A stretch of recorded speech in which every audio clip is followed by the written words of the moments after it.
Hello, everyone. Give me a thumbs up if you can hear me. Perfect, perfect. Oh, hello. It's Saturday night. Once again, we get to paint together. Life is good, right? The sunset tonight is gorgeous here in Central Ohio. It's starting to feel like fall, which we all know. That's my jam. That is my super duper jam. So I'm Shauna Sue, and I'm so happy. Hi, Tina. If you have a question, you can pop it in the chat. I see Tina just raised her hand. You can pop it in the chat box. I'm keeping an eye on that because I have everyone muted. So super exciting to be here tonight. I'm Shauna Sue from Crooked Door Studio. I own a studio in lovely Uptown Marysville. The studio's been closed since the pandemic started, like mid-March. And it's still closed. Fingers crossed, if all goes well, I have a couple private parties the first part of October, which is like next weekend and the weekend after. If those go well, I'm going to start to open it back up for classes. But don't worry, I know a lot of you have inquired privately. Will I continue to do this even after the studio opens? I will. I'll continue to offer Zoom. You'll just be in the studio with me then. So that'll be fun. So let's see. Let's run through our supplies, shall we? First things first, before we start in on our supplies, this is our painting that we're going to do tonight, right? This is our inspiration picture. This is not my painting, right? It's something we found online that we liked. So this is what we're going to do. Mine may not look like this when we're done. It probably won't. Yours probably won't look like this. That's okay, right? Art is all about individual expression. And if you don't want trees, then you don't have trees. And if you don't want all those colors, then you don't have all those colors. You just kind of feel your way through it. But I'll help and show you some techniques and different things along the way. And the most important thing is, if this is something you enjoy, if you enjoy painting, even if it doesn't turn out like this, that's okay. Keep painting. Keep picking up a brush, keep experimenting, doing different things. It takes us all time to find our own rhythm in the art world, right? So I have my inspiration painting here. With that said, I am recording class tonight. So if you get to a point that you're starting to feel frustrated, it's just not turning out the way you think it should, stop. Put your brushes down, walk away. I am recording it, so at some point tomorrow, hopefully, based on my rural internet connection, some point tomorrow I will put it up on the studio's YouTube channel, so you can access the recording there and pick up where you left off. So if it starts to get frustrating, just walk away. Just sit and chill, have a beverage, turn your music up, and just relax, right? Art shouldn't be stressful. It really should be a release. Sometimes it's challenging, and that's okay, but it shouldn't frustrate you to the point that you get upset and angry over it. Okay, if you see me looking off to the side, it's because I have my laptop down below my camera, so I can monitor the chat box. So again, I do have you all muted. Andrea messaged me to tell me that she threw her brushes away last week. She got a little frustrated. Don't throw your brushes away. If they're old, that's okay. Even then, we all know I don't throw old brushes away. I keep those puppies because that's when they're starting to get good, right? So anyway, if you see me looking down and away to the side, it's because I'm monitoring the chat feature on my laptop. So if you have anything you want to talk about, any issues, just pop it in the chat box down there and I'll answer you. And then when we come to breaks, we'll have natural breaks in our painting. I'll give you the opportunity to unmute yourself at that point and talk a little bit. I don't do that during class though, because we tend to get feedback with different microphones and weird things happen. Hi, Journey, I'm so glad you're here. So fun. I was excited when your mama requested supplies this week, Journey. It's good to see you, honey. Okay, first things first, before we get started, I always like to run through my supplies just to make sure I have everything I need in some kind of an order that works for me. I hate to have to stop halfway through a creative binge and go find things. So first thing, make sure you have an apron or a paint shirt, something that you don't care if you get paint on it. It's really easy when you're painting to flick off the edge of the canvas, to just blop paint in places. There's really no better way to say it, blop paint. So make sure that you have on something that you're not super concerned about if you get paint on it, and check your surroundings. I'm just looking at the floor, I'm looking side to side, making sure I don't have anything around me that I'm really concerned about. The paint that we're using, if you got paint from the studio from me, the paint that we're all using is acrylic paint. It's student grade acrylic paint. It's water-based, water-soluble, which is nice because it dries fast. We can clean it up with water. But if you get it on your clothes and it dries, it's a real bear to get out. So that's why the aprons are important, paint shirts. If you're someplace and you don't have a paint shirt, run to the bathroom real quick, flip your shirt inside out. It's much better to get paint on the inside of your shirt and not mess up the outside if it's a nice shirt. You can tell I've done that before, right? We do what we do, right, as artists. Okay, so paint shirt, apron. I always have an inspiration picture to go by, because things get all twisted in my brain. If I try to paint something out of my brain, things get weird, man. We don't know what goes on up there. So I always like to have an inspiration picture to go by. Again, yours may not look like this, mine won't look like this, but it's a nice inspiration to draw from. So I'm going to take that and set it to the side. My canvas that I have tonight, and if you got from the studio, it's what you have. It's a 16 by 20 stretched canvas. It's stretched, wrapped around, stapled on the back. It's always nice when we paint. We usually do background and work our way forward to the foreground. As we paint that background, I'm going to try to remind you, I'm going to try to remember to remind you to paint the edges as you go. So we're going to start here in a minute up in that top left corner. I'm going to remind you to get all the way up on that tippy top and down on that left side, because it looks nice when your painting wraps all the way around. Then you don't have to do a thing with it when you're done. If you have a painting that you love and you want to hang up, you don't have to frame it. You don't have to do a thing to do it. The painting is already wrapped around. Okay, so decide now, before we get started, are you going vertical or are you going to flip your canvas and go horizontal? I think this one works well either way. You can stretch it and go landscape if you want. Entirely up to you. I think I'm going to go vertical tonight. But think about where you're going to put your painting when you're done. If you have a nice place on a bookshelf or over your fireplace, something like that, in your office maybe, think about where it might go when it's finished and what that space will accommodate. Because this is one of those paintings I think you could flip either way. Okay, but we'll go ahead and make that decision now. Okay, let's talk about my supplies that I have over here. So I have a water cup filled halfway up with cool or cold water, never warm or hot. If you have warm or hot water in here, it does something really weird to the paint. Okay, so cool or cold. And I like to use something heavy. I'm less likely to knock it over, so I always use a mason jar. Coffee cup is lovely too. Just something heavy, I'm less likely to knock over. Okay, I have some paper towels that I can blot my brushes on. Let's talk about brushes. So at a minimum, you should have a big brush. We're going to use this for the background for the sky. We're going to use this for the mountains. We'll even use this to fill in the background in the bottom underneath all those colorful flowers. You might want a medium-ish brush. I have my trusty faithful medium filbert. And then you're going to want a fine liner brush. My liner brush, my round, is a number 5. The smaller the numbers, the smaller the brush. So you might have a 3, I have a 5. Up to you. It's whatever you're comfortable with. This is my trusty trio that I use all the time.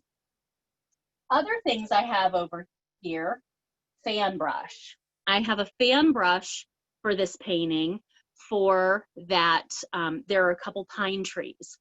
If you don't have a fan brush, no worries. I'll show you how to do it with a fan brush, but I'll show you how to do trees with just a flat brush. This is my oval wash. I can show you how to do trees with this. So no big deal if you don't have a fan brush, but if you have one, get it out. I have just another big brush. I love this dude. He's seen so much. My trusty old big brush. I love brushes when they start to get older because they splay out and then they hold a lot of paint. So I will rarely, never throw away a brush, right? So I have this big old dude. Other things that I have that you may or may not have, I have a palette knife. I'm probably not going to use it tonight, but anytime I see mountains in a painting, I'm always tempted to use a palette knife. Again, you probably don't have one. That's okay. I'm going to use my brush, but I have it just in case. I might talk about it a little bit as we do mountains. Because again, my goal tonight is to show you different techniques and things so you can, if you enjoy this, go the next step further. And a palette knife is something that'll take you the next step further. Something else I have a paint pen.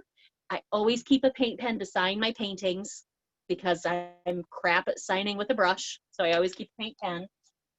Something else that I grabbed that wasn't in the list, Q-tips. I'm thinking Q-tips might be fun when we get to putting all that color in the tree and maybe even the color down here in the bottom. Q-tips might be fun for that. We'll see. We'll do a little practicing and figure out what works for you, and then we'll go with that. But this is going to be something that we're going to have to practice a little bit to get a feel and then see where it takes us. Some of us will use a brush sideways. Some of us will use an old brush straight on and like tap, tap, tap. Some of us might use a fan brush. Some of us might use Q-tips. I don't know. We'll see. We'll see what happens. Okay. And last but not least, my paint. So this is what my palette looks like tonight. I always put my paint on my palette. Shouldn't say always. I don't like absolutes. I try to put my paint in the order of a color wheel. So I have white, and then I work my way around: yellow, orange, red, blue, green, and black. You might have some version of that. Yours might look a little different. That's okay. The only place that I would get nervous tonight, if your colors are different, my sweet friend Corey and I talked about this, if you have a different red. If you have a red that's called fire red, I would use caution with that. I would use caution with that if you're going to try to mix it with blue to get purple. If you try to mix fire red is a little more orange. If you try to mix it with blue, you're going to get poop. You're not going to get purple, you're going to get poop. But if you got paint from the studio, I gave you bright red, and bright red will, it'll mix really well with blue to get purple. I don't know if we're even going to need purple. I might make my mountain a little purple. We'll see. Okay. So let's breathe for just a minute, and then I think we're going to get started. Let me check out the, oh, hi, Anita. Everyone, Anita's here. Hi, honey. So glad you're here. Okay, give me just a second. All right. Okay, let's get started, shall we? So I'm going to take my brushes that I'm going to use. I've got my big wash brush. I'm going to use him first. I've got a medium and a pointy. When I'm not using those brushes, they live in the water cup. I'm going to dump them in there and leave them there. The only one that's not going to go in there is my fan brush. I think scarlet, yeah, Gretchen, I think cadmium is too orange. Don't use it. I think scarlet, you should be safe. You might get an extra plate and do a little pull together test with a little scarlet and a little blue, and then add a little white to it to see if it's poop or if it's purple. Sometimes you have to add a little white to see what it's doing. but I think scarlet. So my big brush, my medium, and my pointy in my water cup, that's a good reminder that when I'm done with them, they go back in the water cup with the other buddies in there. I'm not gonna put my fan brush in there though. If you have a fan brush, I'm leaving him lay to the side. For the most part, if you have a fan brush, when we use one for trees, you wanna use him dry. So I'm just gonna lay him off to the side. All right, so if you have a new brush, oh, Anita, I put it over in the chat box, all the colors you need. So pretty much all your colors. So white, yellow, orange, red, green, and black, and blue. Almost forgot blue, but they're listed in the chat feature. Okay, just scroll up to see it. So if you have a new brush, you're gonna wanna tap, tap, tap in the bottom of that water cup, because the brushes, when they come from the factory, they have a starch on them that keeps the bristles nice and stiff. So you wanna get that out of there. If you have an old brush, you're gonna tap, tap, tap it in there because it might have paint residue left over in it. We wanna soften him up a little bit. Okay, so big brush, tap, tap, tap, dry it off on your paper towel. So it's okay for your brush to be damp, not drippy wet, but damp. It's got a little water in it. And I'm gonna start up in this top left corner, about the top quarter-ish of the canvas. And I'm gonna cover this whole top right corner. So I'm gonna go from about here down to about 2/3 of the way down over here and cover this whole sky section. To do that, anytime you take color, we always go in the edge. So to do that, I'm gonna take a chunk of white and then a tiny little bit of blue. And the original painting looks a little aqua-ish. So I might even take a little bit of this green, just a tiny, tiny, tiny, tiny bit. Look how tiny that is. Not even hardly any at all. And again, about 1/4 of the way down. So I'm doing X's, X, X. Let me get close. X's, X, X, X. It's like an infinity symbol, but I'm not wrapping it around on the edges. I'm picking it up. Oh, get that tippy top edge. Get that left edge. Again, a chunk of white, always in the edge, a chunk of white, tiny blue, tiny green. You might just stick with blue, up to you. Oh, that was a lot. Smooth it out. Okay, so our goal is to go cover that whole top right corner.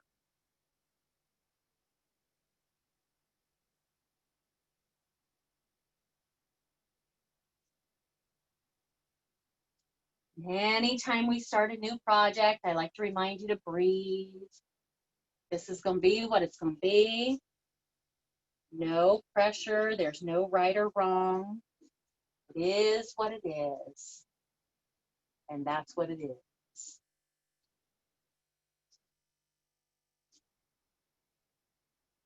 Now I know a lot of us are painting in different places.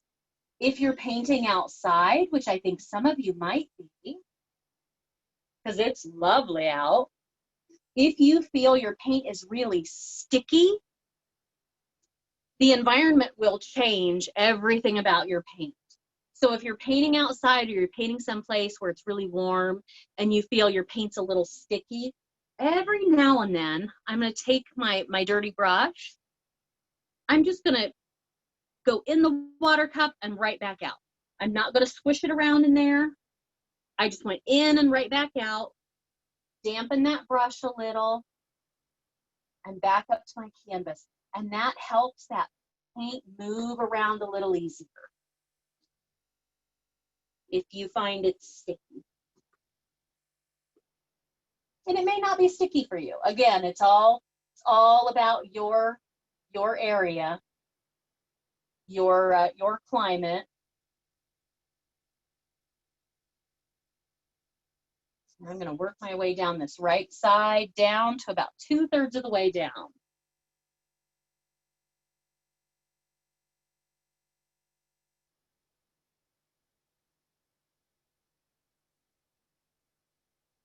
I'm so happy you guys continue to join me to paint. I know paint makes my heart happy. So I'm glad you continue to log in and chill with me. Chill with me once a week. Oh, speaking of, I don't have, look at me, I'm getting my edges. I'm trying to remember. I don't have the October calendar up yet. October's going to get a little weird because I've got some private parties. I've got a couple big things happening that I have to work around. So one of those big things, are you there with me, Corey Bix? I know you can't talk, but because I have you muted. But one of the big things that we're doing is next Friday night. I'm sure you've seen the event created. We are doing a fundraiser. It'll be just like this, but every dollar that comes in will go to the United Way for Union County. So pretty excited about that. So I don't know at this point if we're going to do a Saturday night class. I will rely on you guys to let me know. Message me and let me know if you want to do Saturday. If I have enough people that speak up and say they want Saturday, I'll do Saturday. But I'm super excited about the Friday night United Way class. And if you're wondering what we're painting, it's I have an event created, so you can see it on Crooked Door Studio Facebook. There we go.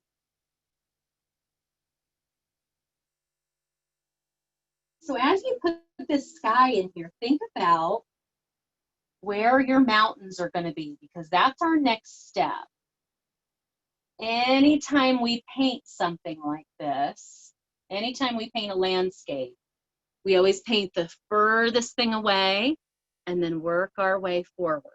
So the furthest thing for us is sky, which also usually happens to be top down in a landscape painting. So first thing was sky. I think we got that, all right? And then mountains come next. So think about where your mountains are going to go and make sure you have sky every place that's not mountains. And then we'll get our greenery down there and we'll start layering on top. So I have a little thin spot right here that I'm afraid my mountains won't cover. Back in there. There we go. Okay. So when you're done, brush and water cup. And we'll take another 5 minutes or so, and then we'll move on to mountains. So it's 7:25, how about 7:30? We'll move on to mountains. Think about what color mountains you want. They're pretty blue in this painting. I think I'm gonna add a little bit of red in there to get them just a little purpley, just a little. So we're gonna use blue, white, maybe a tiny, tiny bit of red. That's our next step here in about 4-ish minutes.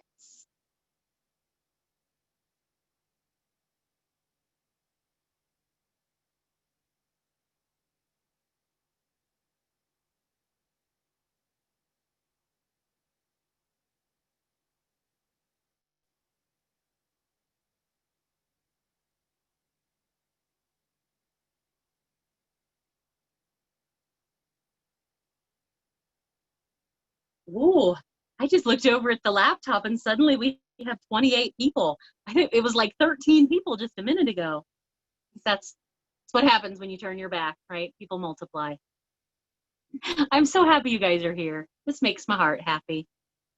that we've all continued to get together every Saturday night and paint.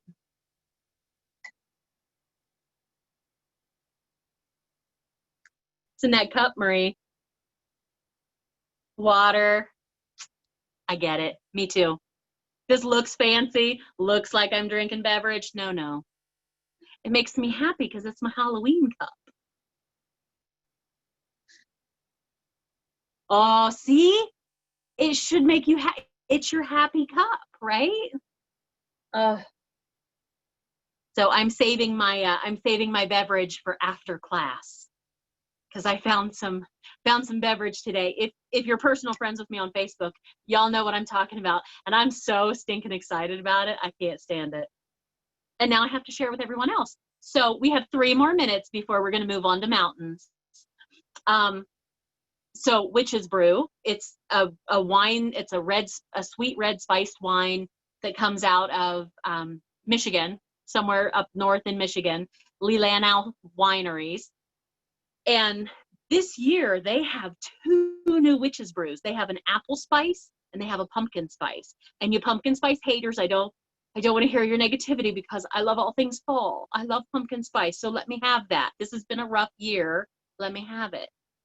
So super excited. I went on to order it because I can't find it locally here anywhere. I went on to order the apple because I can find the regular Witch's Brew everywhere.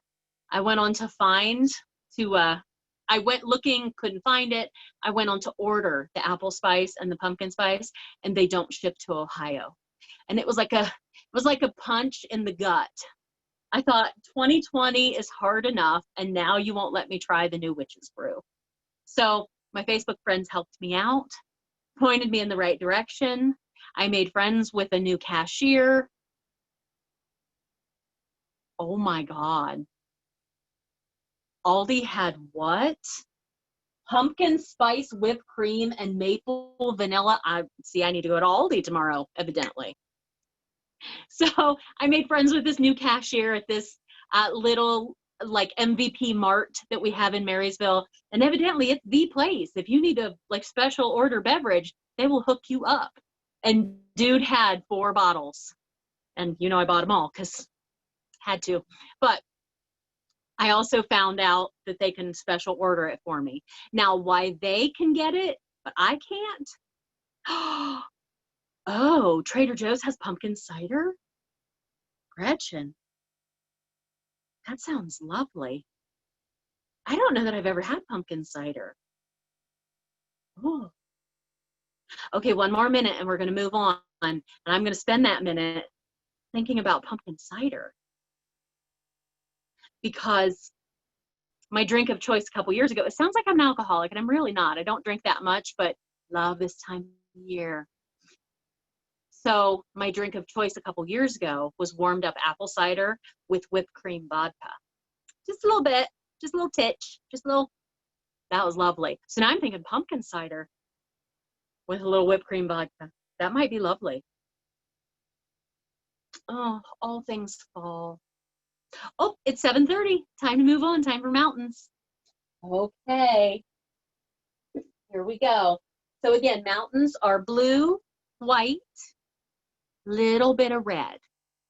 And if red is optional, I'm going a little bit of red because I want to make mine a little purpley. So if you look, we've got a peak here, a mountain peak here, one there, one over here. So they're at that diagonal. So let's take that big brush, clean it out, dry it off, and let's do the top line of our mountains, just the top profile line of our mountains. And then the way we're going to fill them in is we're going to go to that line with our big brush and we're going to pull down. We're going to pull down to about a big old fat hand width from the bottom, big fat hand. Maybe a quarter of the way, big fat hand. Okay, so here we go. Again, I always go in the edge. Blue, a little bit of white, a little bit of red because I'm feeling purpley, just a little bit. And let's figure out where the top, where those mountain peaks are. So I have one. I'm going to start about a big hand width in.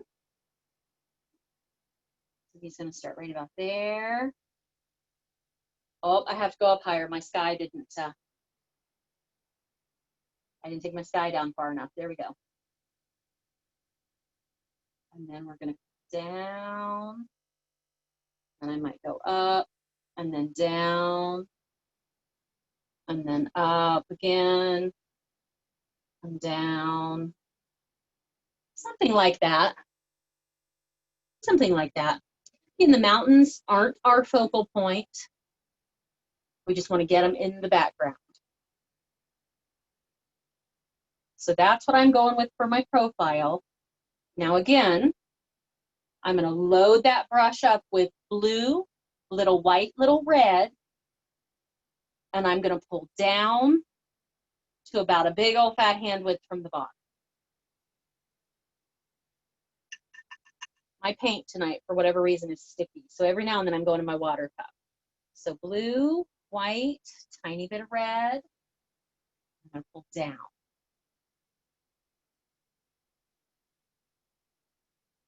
And did you see I didn't mix it. I didn't mix purple. I'm letting that happen on my canvas. Blue, little white, little red. They're separate on my brush. That way, every time I put paint on there, I get a little different shade of purple. It's just a little different. Because maybe next time I take a little bit of white, a little more white, and I get a lovely bright spot. Because the thing to remember is acrylic paint blends while it's wet. Once it's dry, it will not blend.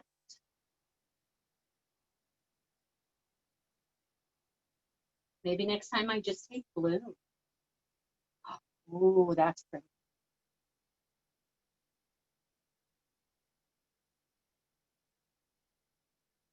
So again, up and down, and then every now and then I'm coming back and I'm cleaning that line. Whew.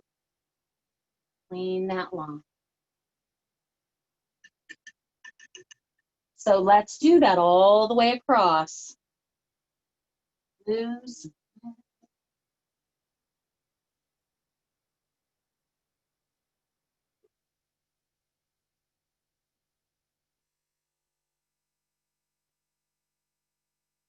Blue, the white, the red.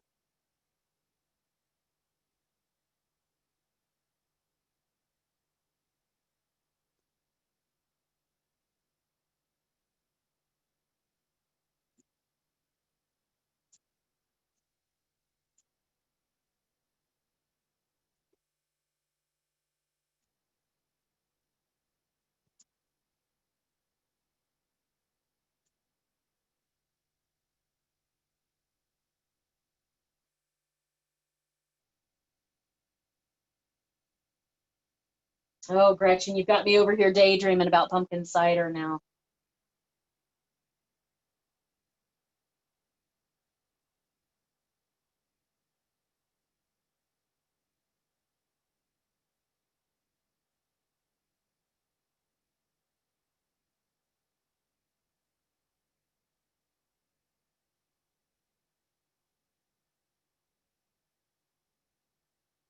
So again, up and down and up and down.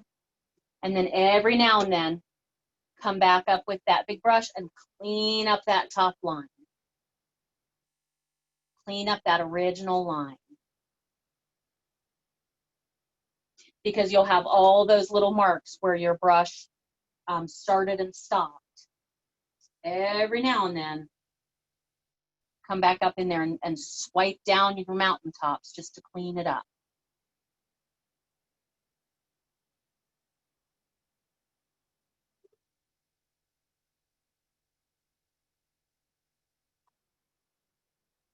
Oh, these colors make me happy. I can't wait to see that all that red and yellow and orange on top. Ooh, be good.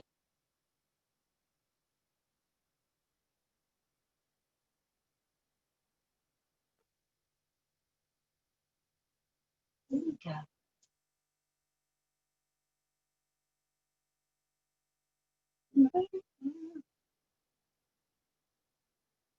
Now this is the hard part. I always have a tendency to want to go back in and continue to play. With acrylic paint, you have to be really careful because if you start to go back in and play too much, you'll start to pick up paint that has already started to dry, and it'll start to look weird and curdled. So I really want to get back in there and play, but I'm not going to.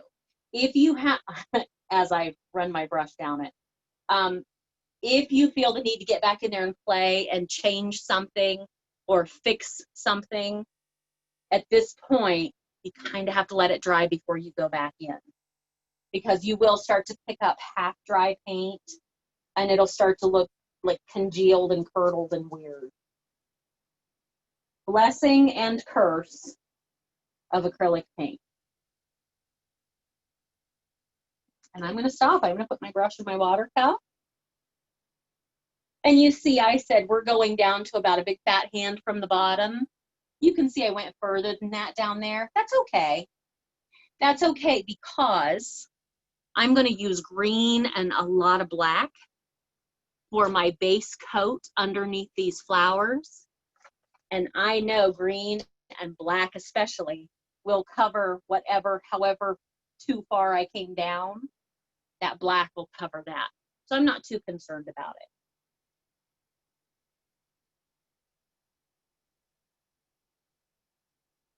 Oh my goodness, Baby Yoda's back. Where has Baby Yoda been? We've missed Baby Yoda. Oh, so happy. Oh, and Tisma's back. Oh my goodness. And Amanda. Again, this is always the part of class where it feels like romper room, right? I'm looking around. And there's Stacy and Journey and Andrea. Oh, love it. And Anita, our sweet friend Anita's here.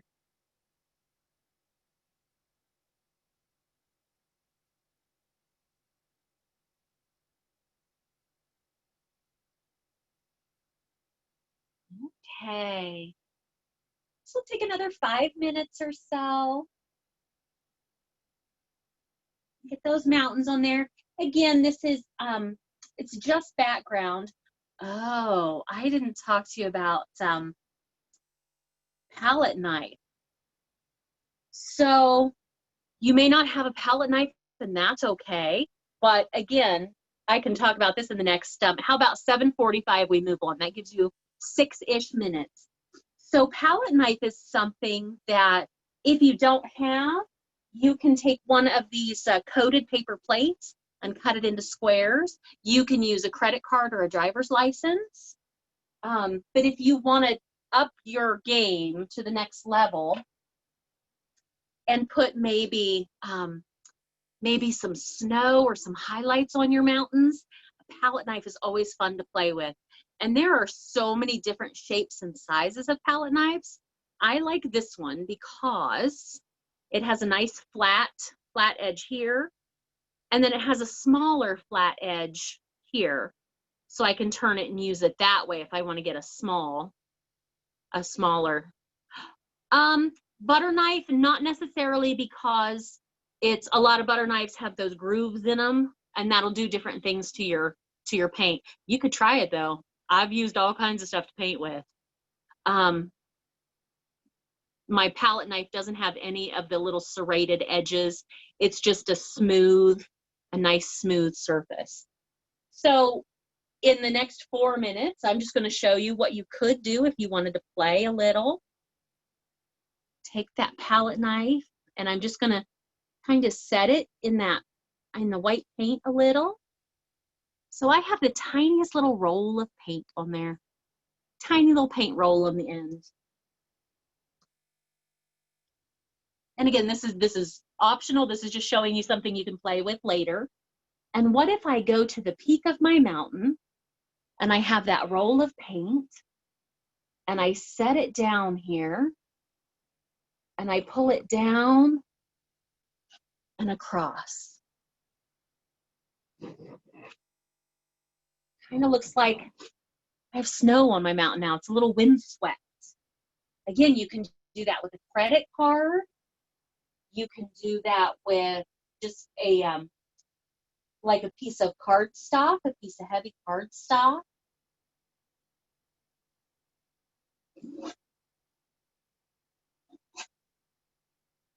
Setting it right on the edge of that mountain and then pulling down and away.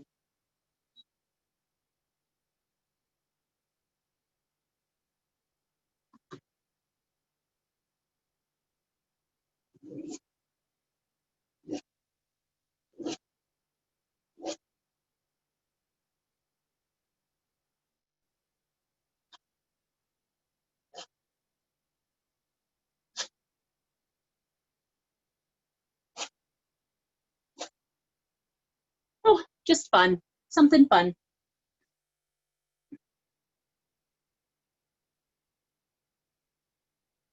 It's funny, I have this streak right here I'm not real fond of. So I'm gonna take my big brush because all of that's pretty dry. With a little blue, a little red, a little white. Get rid of that streak. Wasn't a fan of it, so we just sent it away. Shabam. Okay. Oh, fun. So that's something you can play with if you ever want to practice mountains. Palette knives are fun too because you can, they're really fun to paint trees, to paint the bark on trees, to pull to the sides. Yeah, so much you can do. Anyway, I'm gonna put that down. Put my knife down. So 2 minutes, and we're gonna move on to the ground.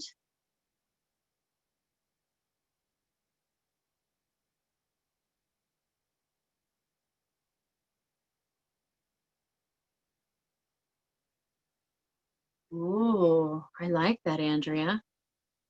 Right? I saw the one you sent me. I was just getting ready for class and didn't have time to respond. A truck for all seasons. Yes. And then I would up at the next level, right? So if you use the toothbrush to splatter your snow on there, then you'd have to put some white shimmery glitter on that snow and make it magical. Magic. Okay. So another minute.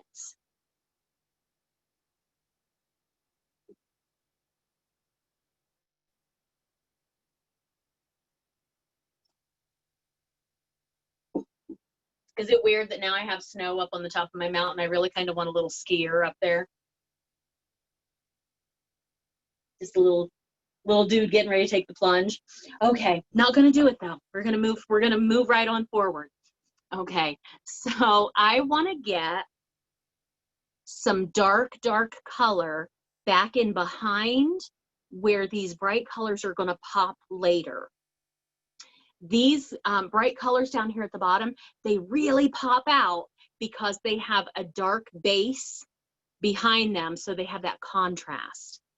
So let's take a little bit of green and a lot of black, and let's fill in the rest of our canvas down at the bottom. So I'm probably going to bring mine up a little bit. My mountains came down a little far. I think my goal is a fat hand width across the bottom. So let's take that big brush, and you can play here. The brush stroke really doesn't matter. It's all about getting that dark base down there. So big brush, clean it out, dry it off. And thankfully, my green and black are right there together because the way I've held my plate, they've kind of run together. So green, a little bit of black is going to take over. So maybe 2/3 green to 1/3 black. And let's just put that nice dark base down in here. Now you can play. You can, if you want, you can tap, tap, tap and get some texture. You can do like we did the sky with the infinity brush stroke. Up to you.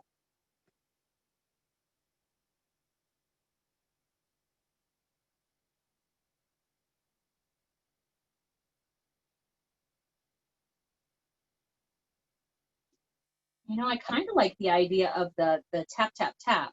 It's giving it that texture underneath.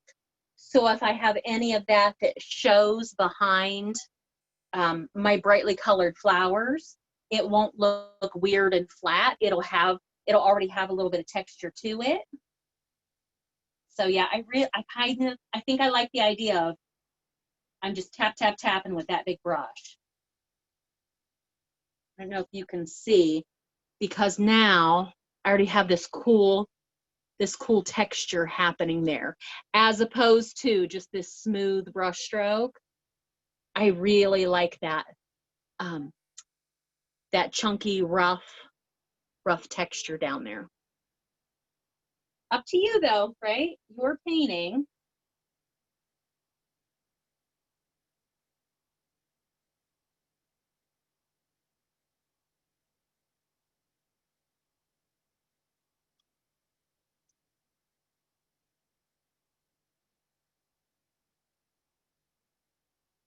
Oh, this painting's fun because it's all about layers, right? Once we get this ground, this will be our first layer, and then we'll start layering more and more on top.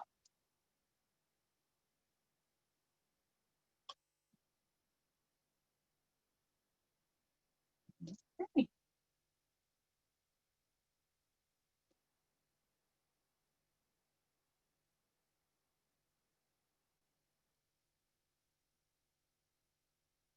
Look, my ground isn't even, it's not straight across, it kind of rolls a little. Okay, it's nature. Nothing in nature is ever straight.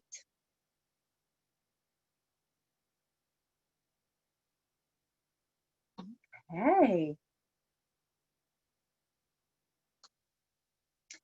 So I think we're going to work on trees next.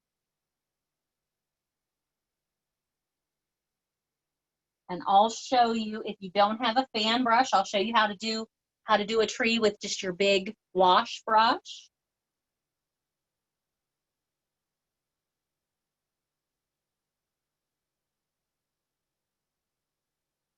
Let's see.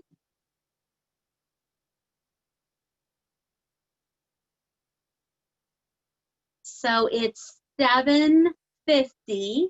How about 7:55? I'll come back and I'll show you how to do trees, and then we'll have a little break. I think I'll show you how to do the pine trees with a fan brush. Let's see. I always like to let you know where we're going. So I think the way we're going to tackle this, we're going to do the pine trees next, because we're going to have to give them a little time to dry, because we tend to use a lot of paint when we paint those.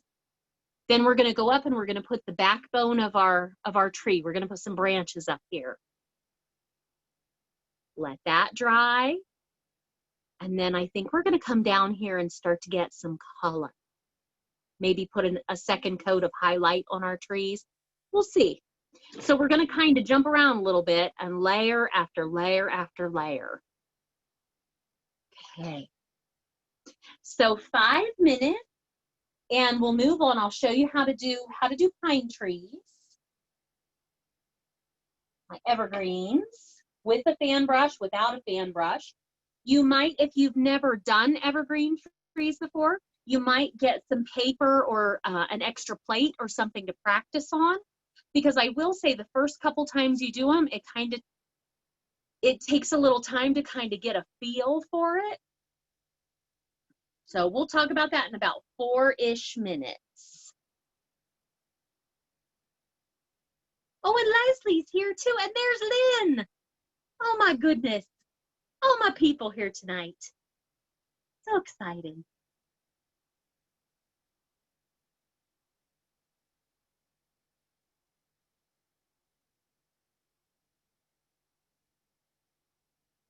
So let's see, while we're on a little bit of a break, again, we're going to move on at 7:55, so that's about 4 minutes. There will come a point that we'll call this painting done. Usually happens right around 9 o'clock. When I call the painting time done, you'll have Tell me where, Andrea. Tell me where you're going to add him, and I think that'll help. You might add him now if you're going to put him down in the ground. Andrea's thinking about adding a silhouette of her dog down in the bottom. Maybe now, so then you can put the colors up and around him, so it looks like he's in the flowers. Maybe. So there will come a point that I will call the painting done, usually around 9 o'clock. From that point, you'll have an hour to finish up, to snap a selfie. I love to see you in the pictures. It can be just your painting if you want, but I love to see you selfie with your painting.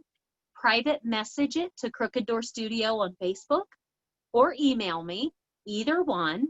But every picture that I receive within that hour after class is over, so by 10 p.m. usually, I'll take those and collage them all together and put them out on Crooked Door Studio Facebook and Instagram as our group photo. Because if we were at the studio and we were all hanging together, painting together, when class is over, we always head down to the end of the studio and take a big group picture. But because we're all separate in our homes, we can't do that. So fair warning, I will give you 1 hour after class is over to send me a picture of you with your painting. Either private message the studio.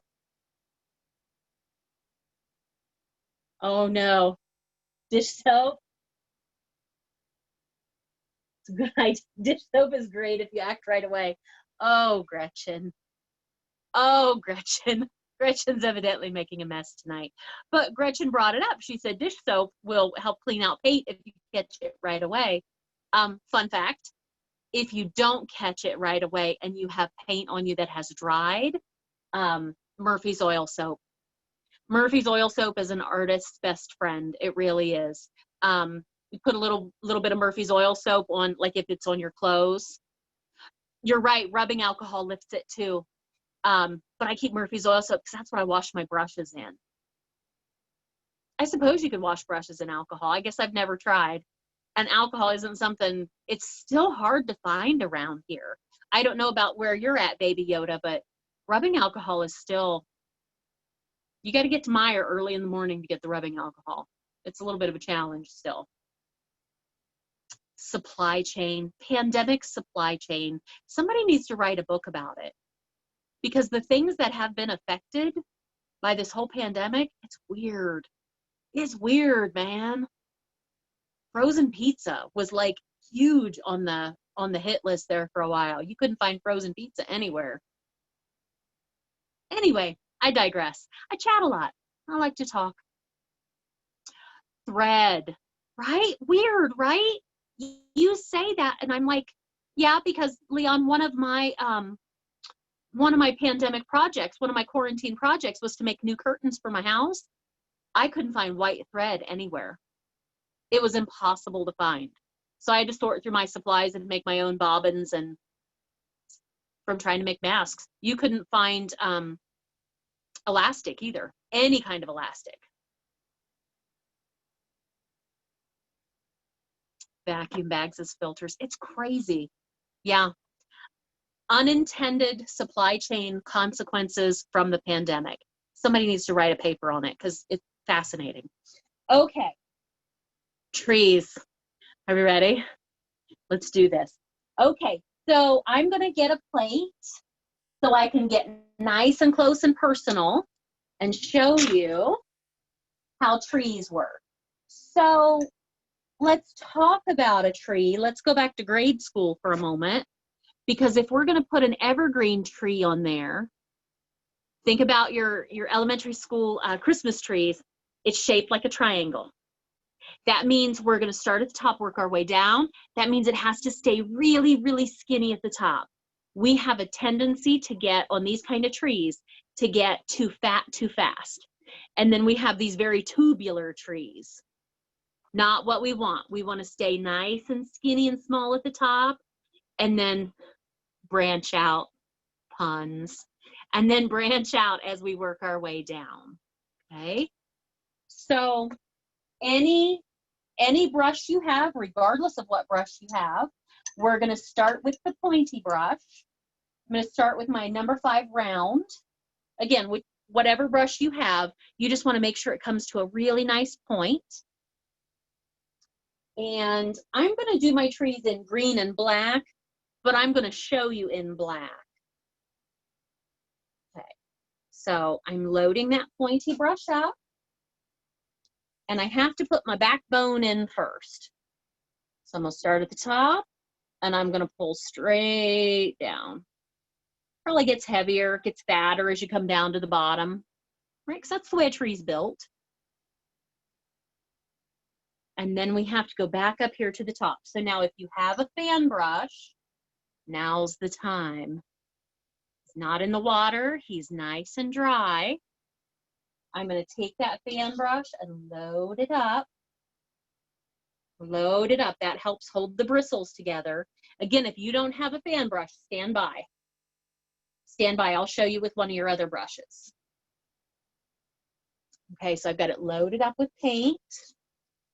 Here's the backbone of my tree. I'm going to go back up to the tippy top. You have to go to the tippy top and come down a little bit. You have to leave that tippy top alone because that's where you put the star on the Christmas tree, right? So you have to come down a little bit, and I'm going to use the edge of my brush. I'm going to come down a little and give just a little tap. I'm going to come down and give another little tap. By the time I get to my third tap, I'm going to start tap, tap, tapping. I'm not turning my brush. I'm keeping it pretty straight. If I turn my brush, my branches start to go downhill. So I'm keeping it pretty straight. I'm just laying it down, okay? So I'm tap, tap, tapping to the right, tap back over to the left, tap back over to the right, back to the left, tap over to the right. People have a tendency to tap left and right, neglecting the middle. Don't do that. You're doing like a zigzag. Over to the left, back over to the right, back over to the left, to the right. 1, 2, 3, 4, 5, 6. 1, 2, 3, 4, 5, 6. 1, 2, 3, 4, 5. Right? Make sure you're tapping all the way back and forth across. And there we go. There's my evergreen tree. Now, if you don't have a fan brush, let's talk about what to do if we don't have a fan brush. Another plate here. Okay, so backbone first. So pointy brush, top, down, a little heavier as you get to the bottom, get a little thicker. Just like with the fan brush, you got to leave that tippy top edge. I'm going to use my my brush that I started with, my oval wash brush, because it's nice and skinny this way. And if I turn it and use it this way, it almost feels like a fan brush, right? If I use it this way, so we get the black paint, hold those bristles together. Couldn't see my paint, it was in the dark. I know once we get beyond the canvas, it gets pretty dark over there. I try to keep all the light in here so you can see what I'm doing in my kitchen. Okay, so I've got that original oval brush. Gotta come down a little, right? Don't go to the tippy top. That's where you put the star on the Christmas tree. Give a tiny little tap. And again, another little tap. And by the time you get to the third tap, you're gonna start working your way back and forth across. Tap, tap, tap, tap. It's the same, just like if you had a fan brush, it's just gonna move at a slower pace. You're gonna have to use a lot more tippy taps. 4, 5, 6, 7, 8, 9. 1, 2, 3, 4, 5, 6, 7, 8, 9. 1, 2, 3, 4, 5, 6, 7, 8, 9. Right? You just have to use a lot more taps. So I think it's important for everybody to practice, to get a feel. And if you're doing really good with your trees, dude, put a couple great big proud ones right there. If you're not enjoying this this tree process, maybe they just stay smaller, like little bushes. That's okay. I just said bushes. Okay. Here we go. Again, if your trees are good, we're gonna make them big. There are two right here. I'm gonna do a nice big one right here that comes and sets down in this grass, about an inch down in. And another one beside him that's a little bit shorter. And they run together down here, that's okay. And then there's a third one. He's just kind of short over here. Right there. And then there's a little one down here. So let's do this. I think I'm gonna put in all my backbones first. That's gonna help me measure out where they belong. And I'm gonna use green and black first, and then I'm gonna brighten them up with some highlights later. So here we go, green and black first. So with my pointy brush, put our backbones in, green and black. So my first one is gonna go right about here. Whew. That's kind of a Bob Ross moment, isn't it? Get this beautiful painting, and then you just put a big old stripe right down the middle of it. And then beside him, 3, maybe 4 fingers away, a little bit shorter, about an inch shorter. It's gonna be his buddy right there.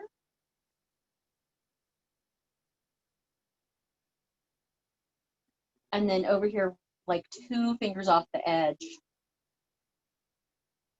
is this little short guy.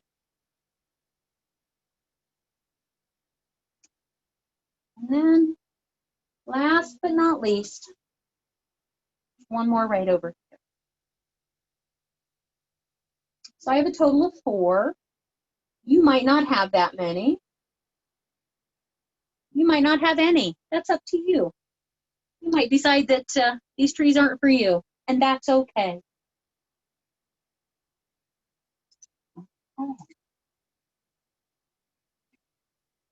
Okay, so here we go. Again, very dark first, and then I'm going to get some green yellow highlights on top. But for now, green and black. I'm going to keep them pretty dark.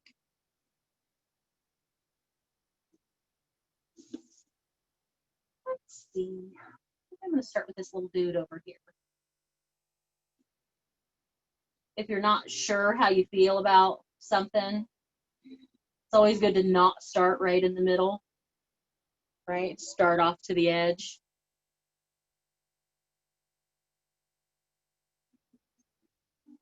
This little dude's next.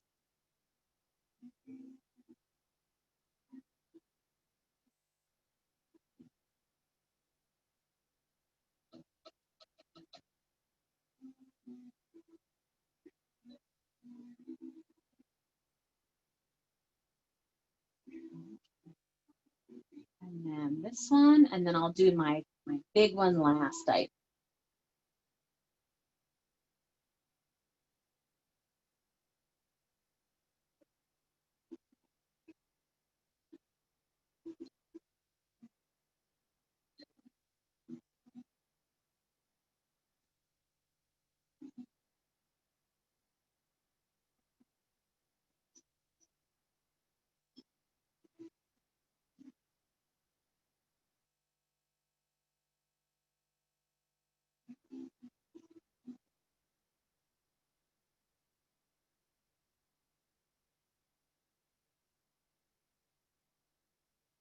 Okay, there we go. Everybody breathing? I just realized I was holding my breath through that whole process. I love painting evergreen trees, but whew, I just held my breath through that. So there we are. They're nice and dark. Got that base coat first. So I think our next step, we're gonna let those dry a little bit. So I'll give you another, I don't know, 5-10 minutes to work on those. And then we're gonna head up here and start to put our branches in. And then we're gonna start to layer color on top. So when those are dry-ish, it's gonna take them a long time to dry because I use a lot of paint.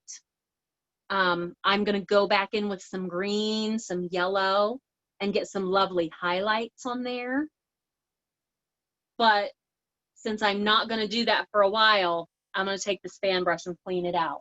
I'm not gonna leave it in my water cup because if you leave it in your water, it'll get soft. Whoop. But I do wanna clean the black out of it.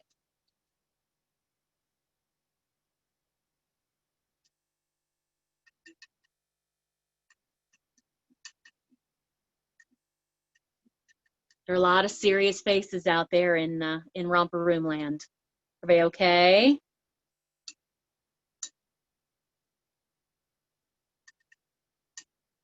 This is usually the point that people are like, whose idea was this, painting these trees? Who thought this was a good idea? Or if you're on the other side of that, I love these trees, right? There's really not a lot of middle ground when it comes to pine trees. Okay, so I cleaned that fan brush out. Let me grab a paper towel and dry it real good. Whoop, there we go. So again, if you have a fan brush, you're not gonna leave it in the water. You want to clean it out and dry it off. And I'm just folding a paper towel over on it and pressing it dry. And then I'm gonna leave it lay to the side.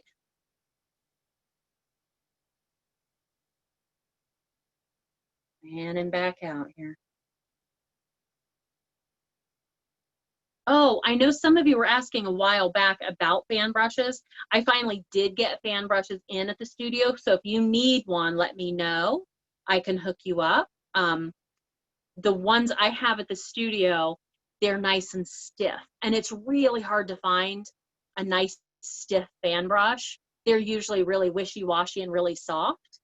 They're much more for like watercolor painting. I like a nice stiff fan brush. So the ones I have really stiff bristles. So if you need one, let me know. I have like 20 of them at the studio right now. So nice and cleaned out, nice and dry. I'm gonna lay him to the side, let him air out a little bit.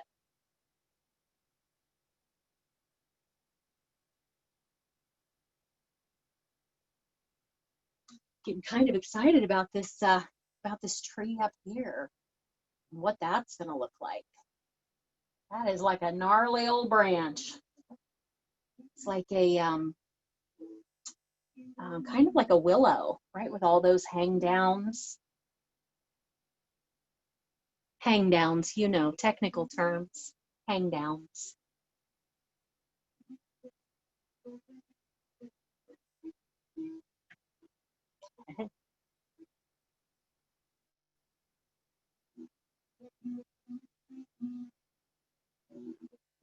Oh, to Toronto, I don't know how much that would cost.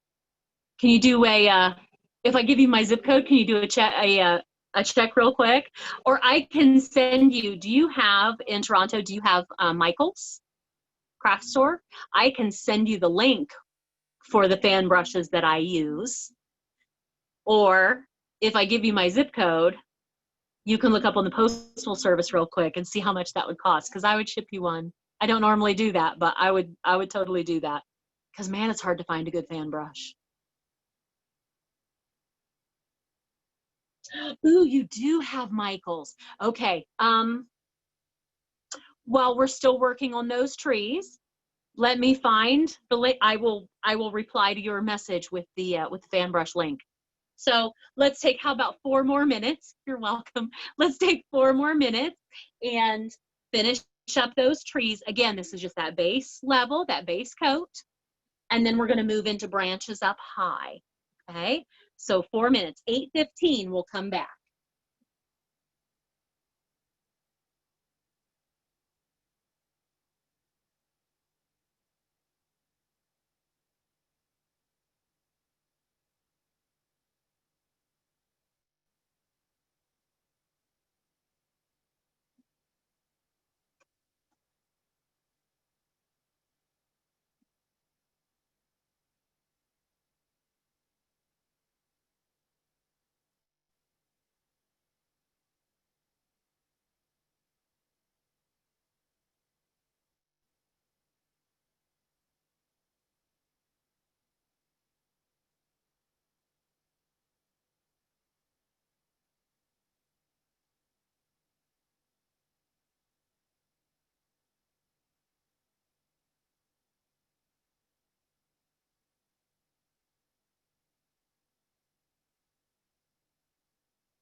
Okay, there we go. I just put the link in that. I just sent it out to everyone. I put the link there for the fan brushes that I buy. They have different sizes. I like either an 8 or a 10. The thing you want to look for if you don't have a Michaels or you need to shop someplace else is make sure it's called a bristle fan brush. That's how you know it's going to have those nice coarse bristly bristles. So weird tonight. So weird every night. Sorry, can't help it. Okay, 2 more minutes and then we're going to work on the backbone of our tree up here, our branches. And again, it's feeling very willow tree. Has a lot of hang down branches. Once we have that in, we'll be able to start putting some color in there. Which right now our painting is looking kind of boring right now, but we'll start to lay some of that color in there. It'll be lovely.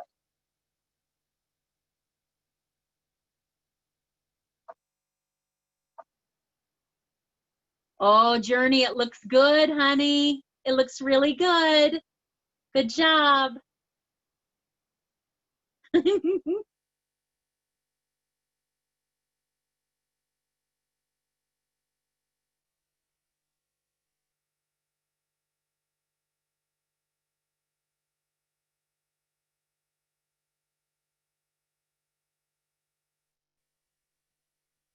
Okay.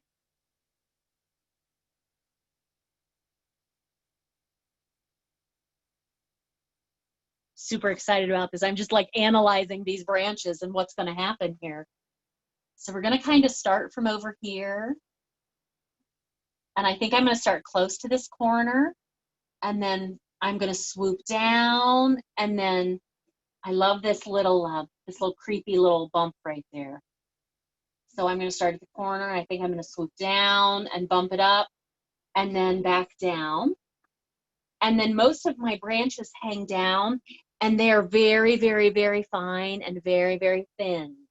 So I'm going to take my pointy brush, again, I'm using a 5 round. If you have a smaller one, you might even go smaller. And I think I'm going to do my branches in black. To get the branches really fine and really thin, I'm going to go in the edge of my black paint with a little bit of water, with a drip of water, maybe a couple drips of water, and thin that down. I'm looking for the consistency of ink. I'm going to get it kind of thin. That's going to help it flow across the canvas. The more water I add, the more it's going to thin my paint down.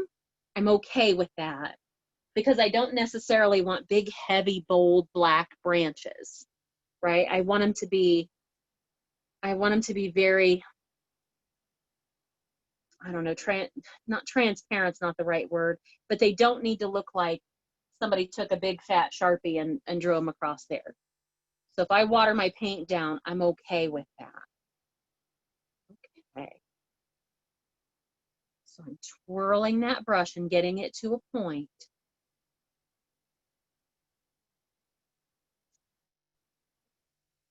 And again, what did I say? I'm going to start up here. I always like to air draw it first to get the feel for where it's going to go. So I'm going to start up here and kind of swoop and then back up and then back down. And I'm just going to go. I'm not going to use hardly any pressure at all.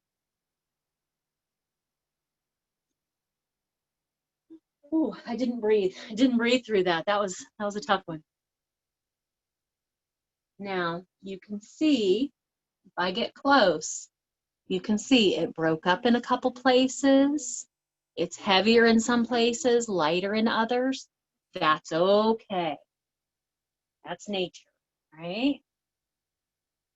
It's going to be really uneven. All right. And then I'm going to start to add some more branches. So I want to do some that hang off of here. And this is going to be, I feel this is going to be hard for you to see because they're so light. But what I'm doing is starting back on this main branch and just kind of pulling down and letting go. Down and let go. Maybe I have one that starts up here and he pulls down.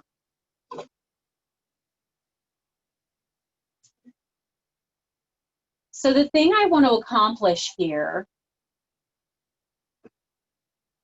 I know that most of these groupings of, let's call them flowers, leaves, these groupings of flowers and leaves, I need to give them something to live on. So if I want flowers to hang here, leaves to hang here in front of my mountain to give this depth, I have to take a branch down there.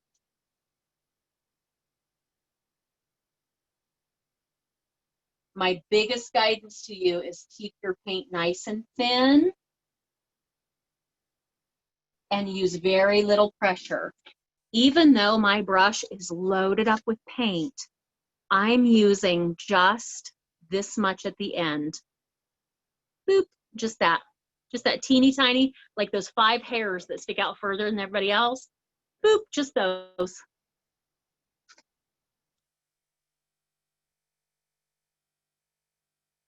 And I keep watering it down. Thin like ink.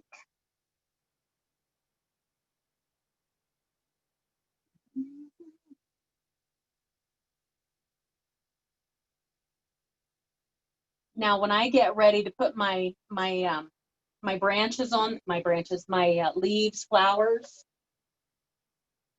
I'm going to pretend and fill in a lot of gaps. But it is easier for my brain if I have a skeleton to start with.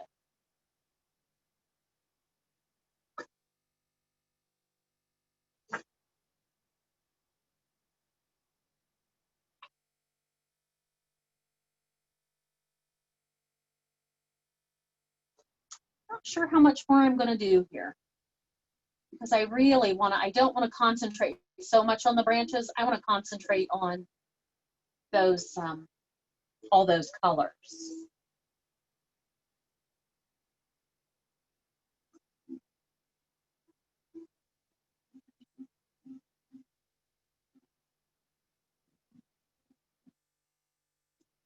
See, I have a couple coming from above that don't connect to this one. They're from above.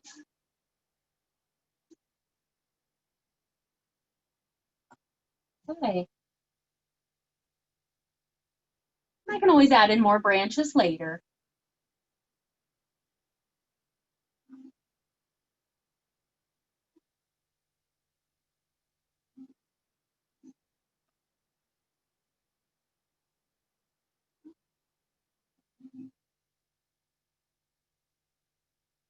Okay, I think I'm going to stop there. So how about, it's 8:21, how about 8:30? We'll move forward and we'll start putting color on there. Is that fair? 8:30? And I know for some of you it feels like I'm going too fast, and some of you it feels like I'm going too slow. But remember, if you feel I'm going too fast, move at your own pace. And if you miss something, go back and watch the video later. Okay?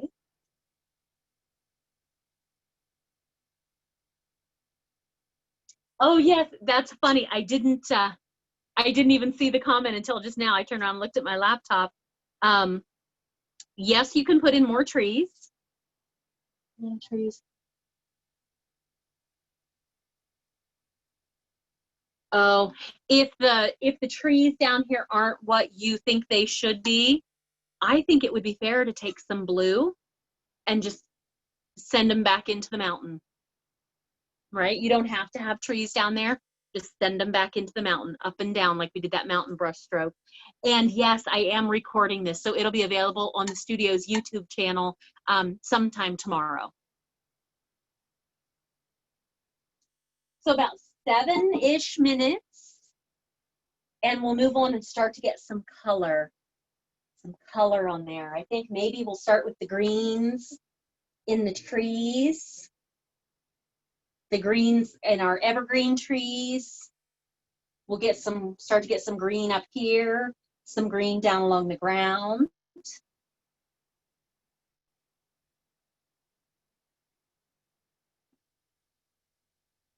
I think that's how we'll go.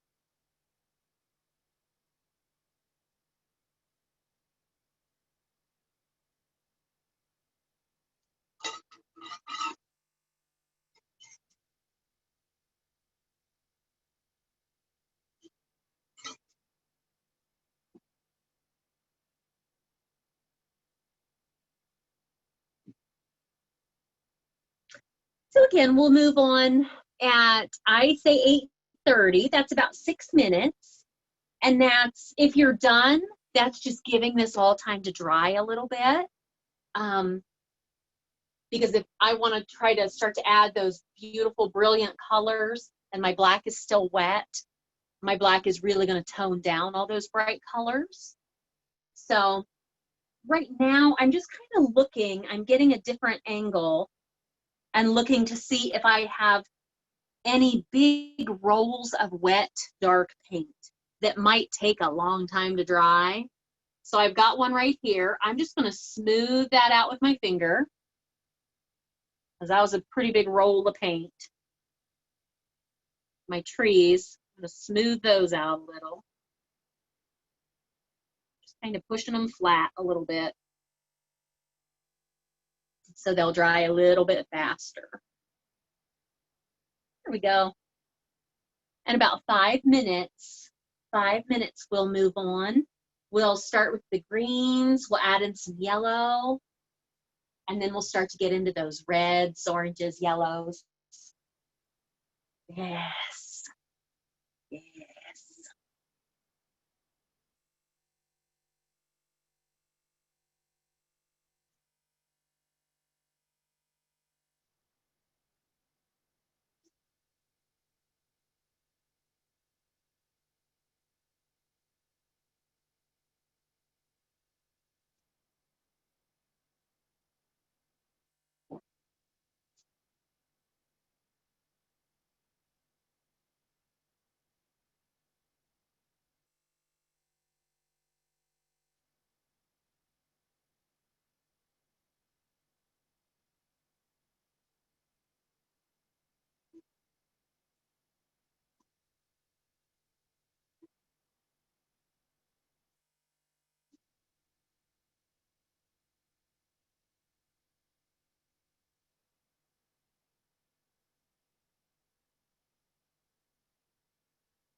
Okay, about another 3 minutes or so. Something you could be pondering while you're waiting. Again, we're going to go back into the trees first and start to get some greens and maybe a little bit of yellow in those trees. I'm going to do that with the brush I used to make the trees. So I used a fan brush on mine. I'm going to use a fan brush to put the color on there. But start to think about, oh, yes, Journey. I think so. If you feel it's looking kind of Japanese, go with those pink blossoms. Go with pink cherry blossoms. I love that you thought of that. That's fantastic. So let's start to think about what brush you're going to use to get these colors down here and to get your colors in your tree. That's where we're going to start to ponder. I have a filbert brush that when I dry it out, it's all splayed out. That might be fun, right? To do some little swishes, some tiny little swishes. Let's practice that. Grab another plate here. What's that gonna look like? When I get ready to add the red and the orange and the yellow and the green up in the tree, got my filbert brush that's splayed out. Do I just want to do little dots? Do I just want to take that brush and just lay it to the side, lay it down? Ooh, I kind of like that. Taking my filbert and I'm setting it down and just swishing to the side like a 1/16 of an inch. I kind of like what that looks like.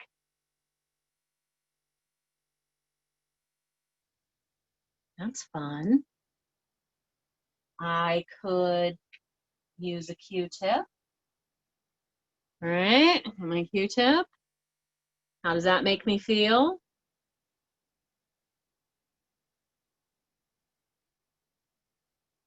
I like it.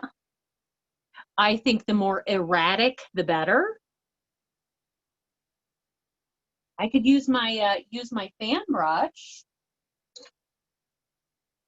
and use just the corner of it. You notice I didn't even get paint on my fan brush because it's all ready for the green for the trees. It's all clean. But yeah, I could just use the corner. So start to ponder what you're going to do. Okay, but it is 8:30, so let's go ahead and let's get some green in those trees.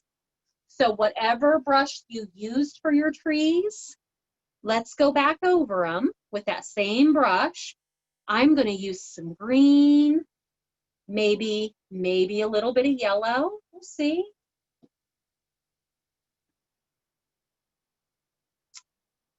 And I'm going to hit that top.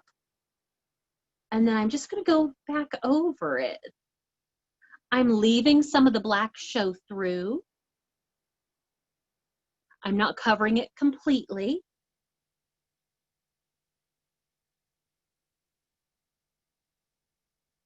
But that green on top of that black is just popping off of there because that black is so dark, that green just pops.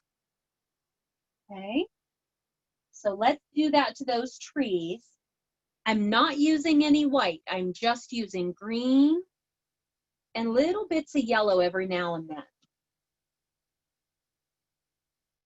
And I'm just going back over, but again, not covering that black completely.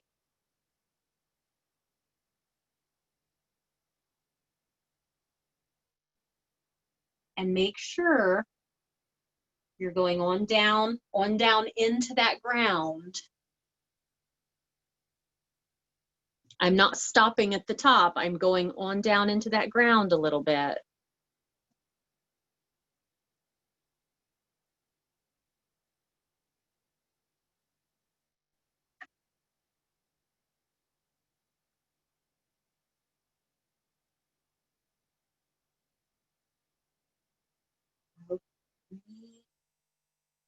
Hello.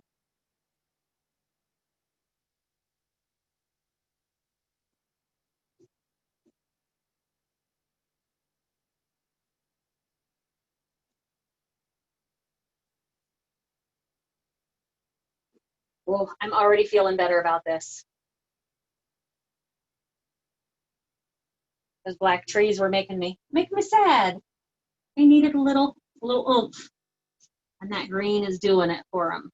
The yellow. I'm gonna tap, tap, tap down here a little.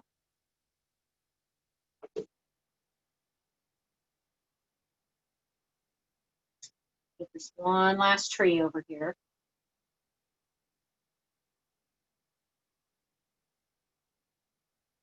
You know, I still say it in my head, right? To the left, tap, tap to the right, tap, tap to the left. My brain still says it. Okay. Yes. That makes me happy.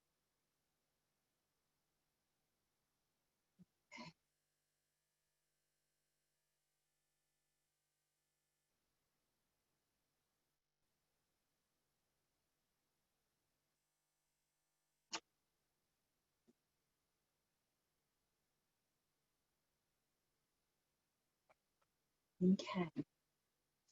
Now, whatever brush you've used to do that, I think that's where I'm going to start. I'm not sure what brush I want to use, what kind of technique I want to use up there, but I think I'm going to start with the brush I have paint on, right? With the green and the yellow. So I'm going to start with that fan brush, and then thought about using the edge of it, just the corner. But I want to get a couple pockets of green up in here. My green is mostly here in this concentration over at the top right. I think I'm just going to just using the corner. Just getting a little bit of green up there.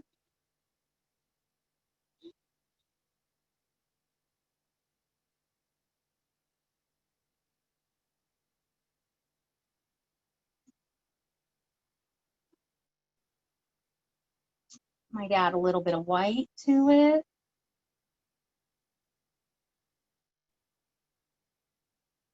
I don't know, I might go to Q-tips. I'm not sure. I feel like I have a fungus on my tree now. I might go to Q-tips.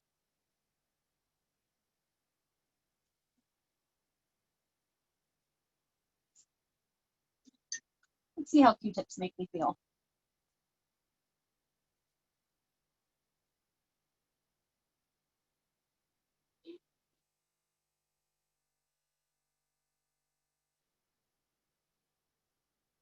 Oh yeah, I like the Q-tip better. Again, remember, it's your painting. Do what makes you happy. Do what feels right.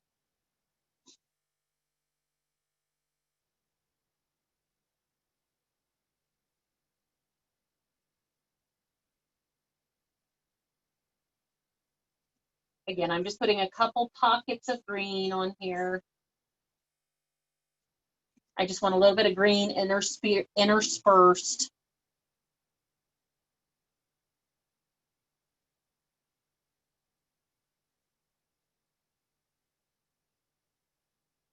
Move it down here.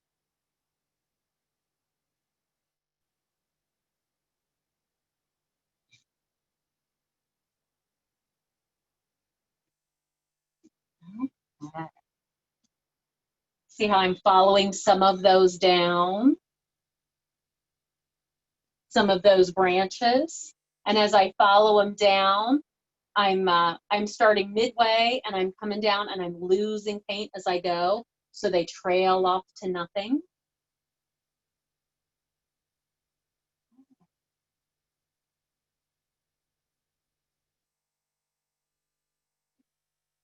Okay, so this is where you need to use your imagination, right? We never judge a painting halfway through. We're further than halfway, but we need to get a lot more up in there before we know how we feel about it, right? Look at how much more color there is up there. But what I need to do at this point is let that green dry. I need to head down to the bottom while that green's drying, because my next color is going to be red, If that green is still wet and I try to put red on there, poop. And I don't want poop. So let's head down into the bottom and let's get some red in there. Now, the thing we like about this, the thing I like about this, is if you look at it, it looks almost like it's in rows. It's not one mass of red. It's not one mass of color. It's like a couple different levels. And there's a break right here to the left. Okay, so let's go to, I think I'm going to go back to my fan brush and try it again. But I think I might use it vertical this time. If you don't have a fan brush, try with your big background brush that you use and try to use it vertical. Let's see what that looks like. I'm going to go into red. And let's start to lay the landscape down here. So I'm going to have some red here.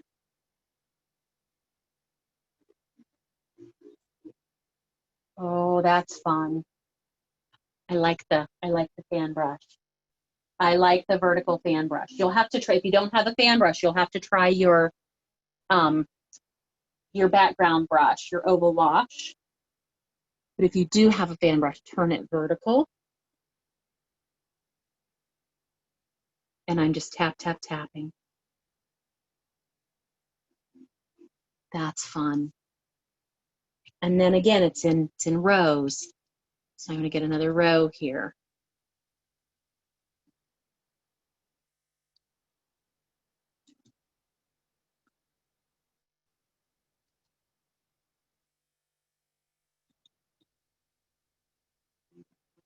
Oh, I'm going to leave that little gap. I like that gap.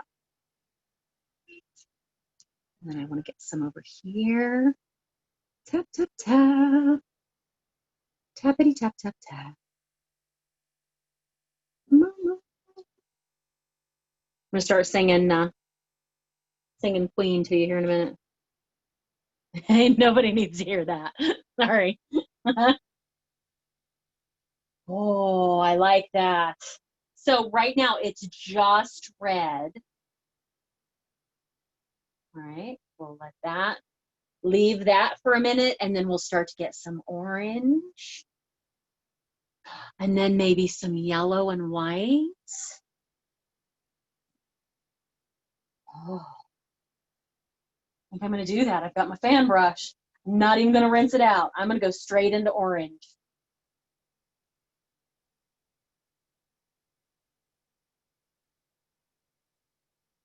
Oh, yes.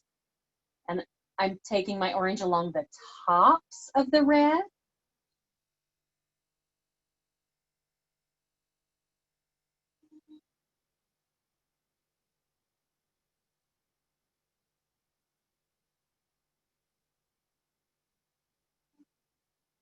Think of it like it's highlight, right? The red is going to be the darkest, the orange on top of that. What if with that orange on my brush, what if I add a little more red and a little bit of white? What if I go pink? There's really no right or wrong down here in the bottom. As long as you don't get into wet green, right? If you get into wet green with your red, you're going to get poop. But down in here in the bottom for now, you can play in clean white, clean yellow, clean orange, clean red. Let me say that again. And you won't get poop. There's no fear. White, clean yellow, clean orange, clean red. Don't be afraid to play in all of those. Yellow, white.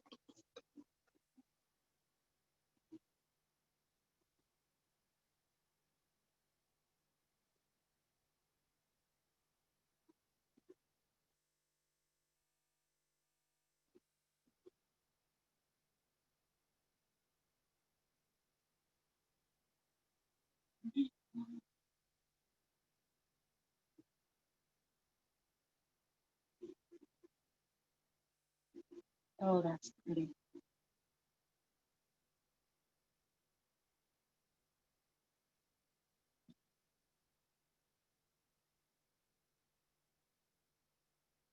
Random is good.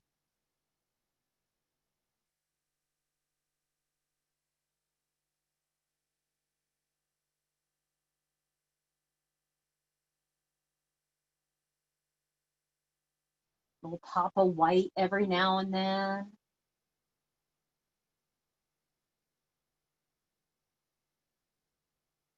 Okay.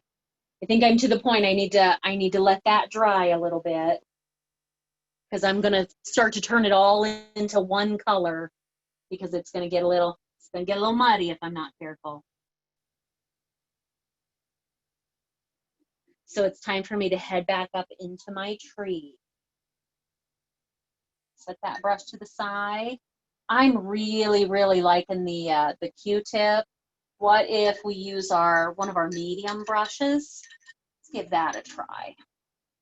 It's really whatever brush stroke makes you happy. So let's start just like we did in the bottom. Let's start with our darkest color, which is our red. Then go into orange, then yellow, white, every now and then interspersing white. So let's start with red. Red's our darkest. And let's get some red over here. Being really careful if you have wet green.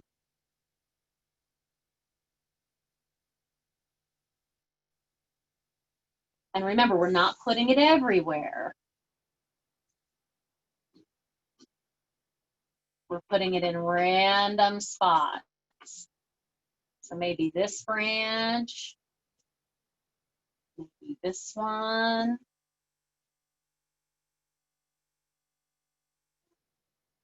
Maybe this one.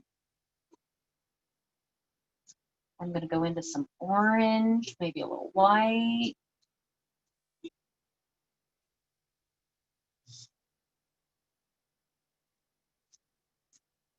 So you're going to have to spend a lot of time. You're going to be painting even after you leave me tonight. You're going to have to spend a lot of time putting all of these lovely colors on here. Let it dry for a little bit. Get some more color. I need you to let go and be haphazard. Let it dry, come back, put some more on there, maybe some yellow and white. Oh. Random is the key. Some white in there.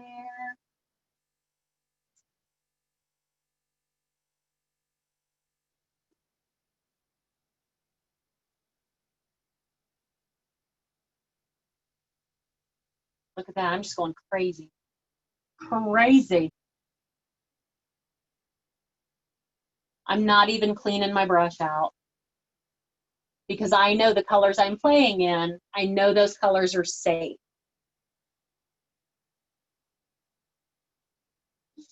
The red, orange, yellow, white, those are all safe.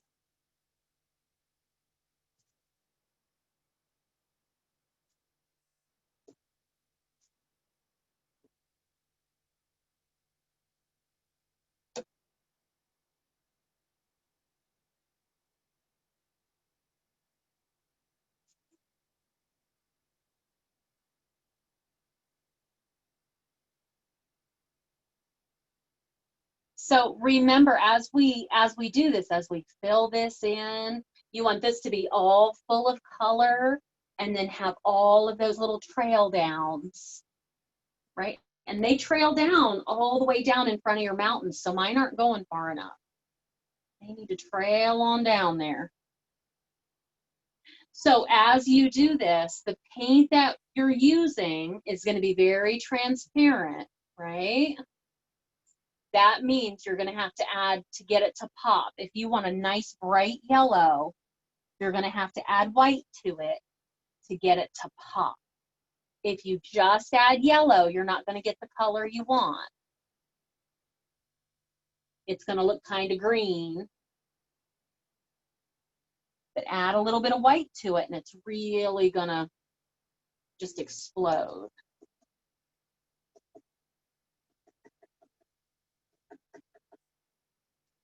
Oh, we just keep going, just keep filling in.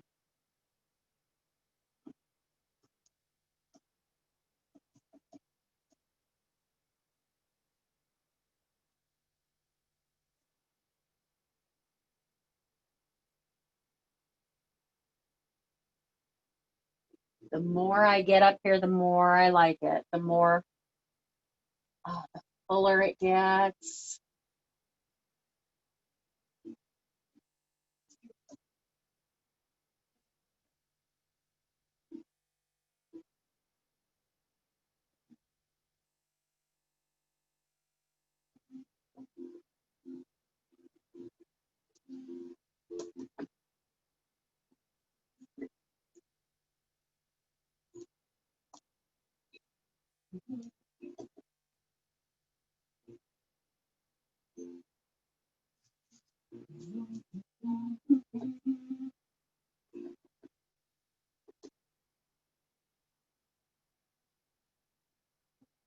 So again, just keep working.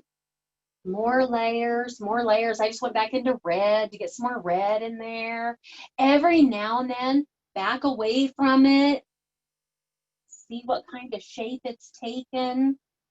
See how you're feeling about it. Take a little break from it. Every now and then I keep going back in with white and getting those little pops of white in there. I love that. When I get away from it and look at it, I'm not a huge fan of that green up there. I might get rid of that green. It's my painting, right? I can do that.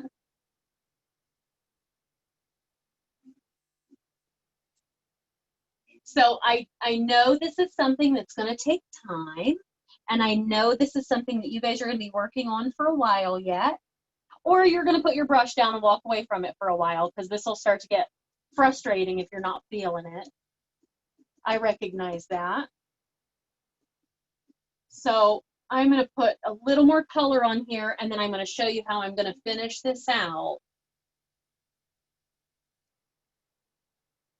I'm getting to the point I kind of need to stop touching it because it's turning muddy, because I've got so many colors happening.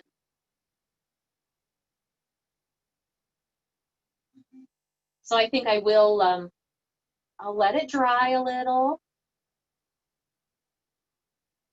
and then go back in and play some more.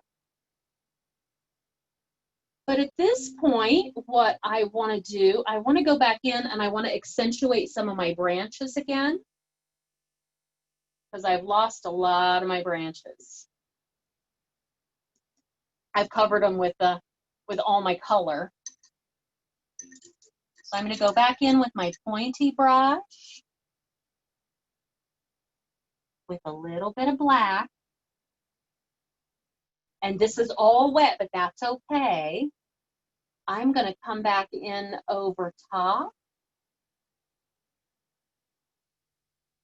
and put the idea of maybe 2 or 3 of those branches back in there. Maybe more than 2 or 3. But do you see, I'm just dragging through. I'm just dragging through that paint.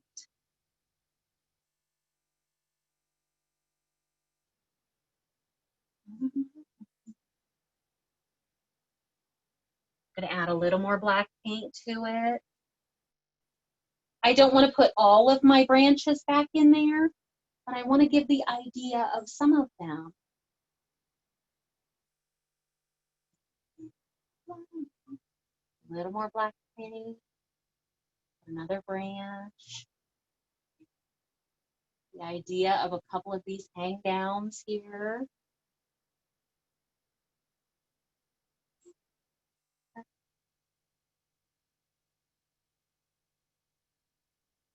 Well, I hope you've enjoyed this tonight. I hope you've learned something. I hope you've gotten out of your bubble a little, gotten out of your comfort zone,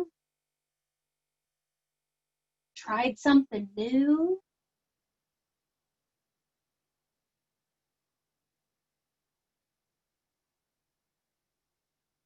Oh, I like that, adding some of those branch ideas back in there. And I've got a lot happening up there, so I'm going to let that dry a little bit. And I'm going to get back in there and play. I'm going to play some more. While that's drying, I might go back down in here in the ground a little bit. I might get a little more, now that I have those bright colors on there, I might get a little more yellow on those trees. This is one of those paintings that you have to step back away from. Turn your back on it for a little bit. See how you feel. Turn back around. Just going to keep playing with it and changing it. So I'm going to go ahead and stop the recording for now and give you all the opportunity if you want to unmute yourselves and talk for a little bit. Before I do that, though, I want to say thank you all so much for joining me tonight. Don't forget to sign your painting. It's always nice to have your painting signed. Artists usually sign in one of the bottom corners. You can sign on the edge. You can take a Sharpie and sign on the back. If you do sign on the back, don't sign on the canvas, sign on the wood. You don't want it to bleed through. But it's always nice to have a signature and a date. It's funny, I just keep looking at this. I'm like, I need to let it dry a little bit. But then I want to get back in there and I want to play a little bit more. But I do have to let it dry. I'm going to have to go get my blow dryer because I got a lot happening up there. But that was fun tonight. Okay, so I'm going to go ahead and stop the recording, and then we can stay on here and chat a little bit. So thank you all so much, and maybe I'll see you next Friday for our United Way fundraiser. Corey Bix, if you're still here, you could talk about the fundraiser, right? So let me go ahead and stop the recording. Stand by.